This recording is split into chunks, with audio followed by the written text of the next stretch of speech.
ভোলা জেলায় ঐতিহ্যবাহী ভগবান শিবের নীল সন্ন্যাসীর ব্রত শুরুর অপেক্ষা। চৈত্র মাস এলেই ভোলা জেলার বিভিন্ন এলাকায় শুরু হয় ভগবান শিবের প্রতি গভীর ভক্তি ও আস্থার প্রতীক ঐতিহ্যবাহী নীল সন্ন্যাসীর ব্রত।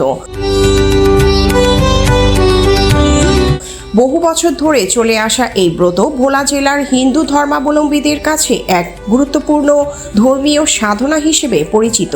জানা যায়, চৈত্র মাসে শিব ভক্তরা নির্দিষ্ট নিয়ম মেনে মাসব্যাপী এই ব্রত গ্রহণ করেন।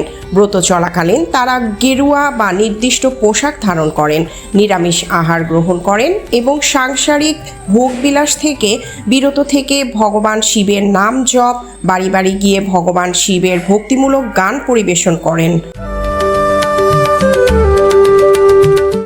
ভোলা জেলার বিভিন্ন গ্রাম ও মন্দিরে নীল সন্ন্যাসীদের অংশগ্রহণে ভক্তিমূলক পরিবেশ সৃষ্টি হয়।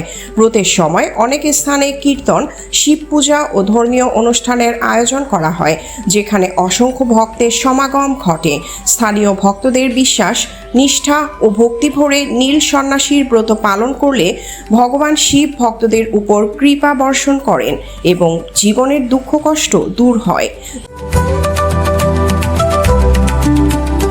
ধর্মীয় এই আচার শুধু ভক্তির প্রকাশই নয়, ভোলা জেলার ধর্মীয় ঐতিহ্য ও সংস্কৃতিরও একটি গুরুত্বপূর্ণ অংশ হিসেবে বিবেচিত হয়ে আসছে। Priyanka Mallick, news desk, Hindus news.